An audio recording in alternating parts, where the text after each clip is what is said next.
Hello, hello. Today I'm going to work a short tutorial with you guys on the crunch stitch.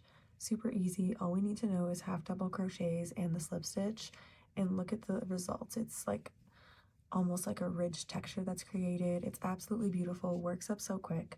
Let's work it together. I'm going to be working with a 5 weight yarn and a 6.5 millimeter hook. To start the crunch stitch, we're going to work a slip knot. So however you work a slip knot, work one of those.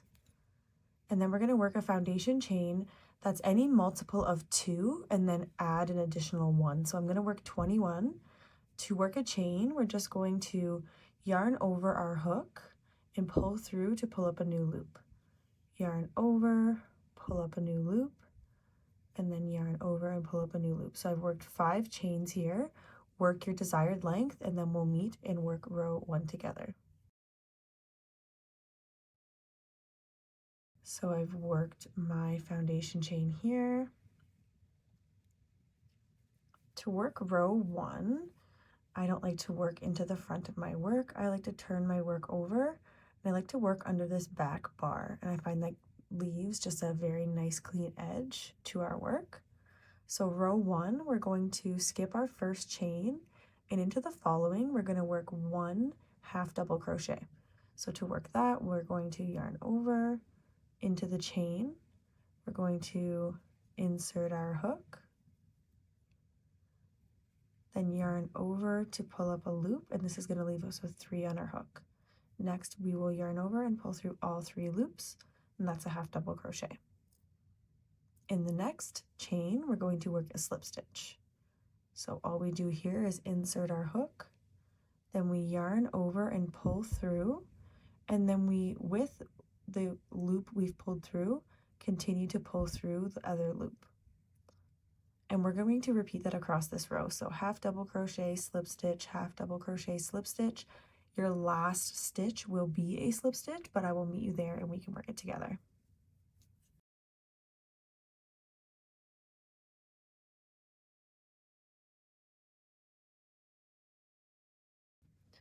So I'm nearing the end. I'm working a half double crochet, and then my last chain here is going to be a slip stitch, and that's how we're going to finish off row 1. At the end, we're going to have something that looks like this.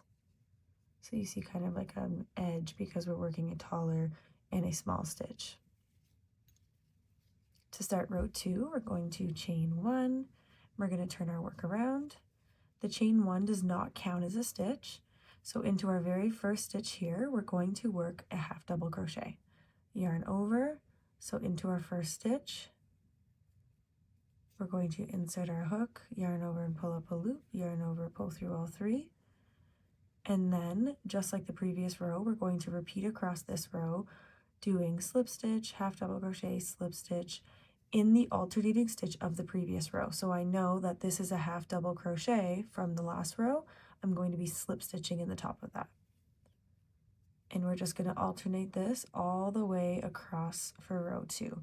And this is actually the repeated row for this pattern, so a very easy one and one that works up very quickly, and the results of it are just absolutely beautiful. A really neat texture and just a really easy stitch.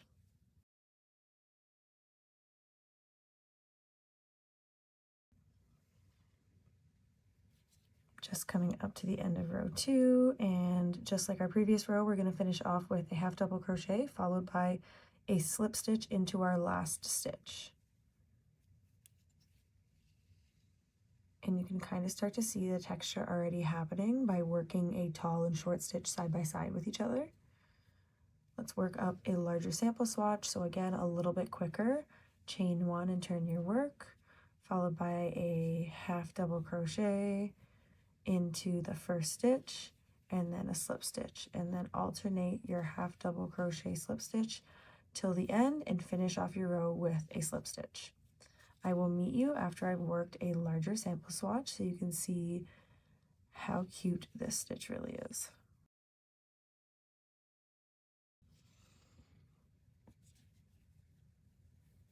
So I've just finished up a larger sample here Once you work up a couple more lines, you can really see the texture that starts to happen from working the short and the long stitches beside each other. This is so adorable. It's actually a relatively thick stitch, so great for winter projects. I'm kind of curious what it would look like in a back loop only. I might do that next. So this one here is the crunch stitch, and I hope this tutorial helped you guys figure it out.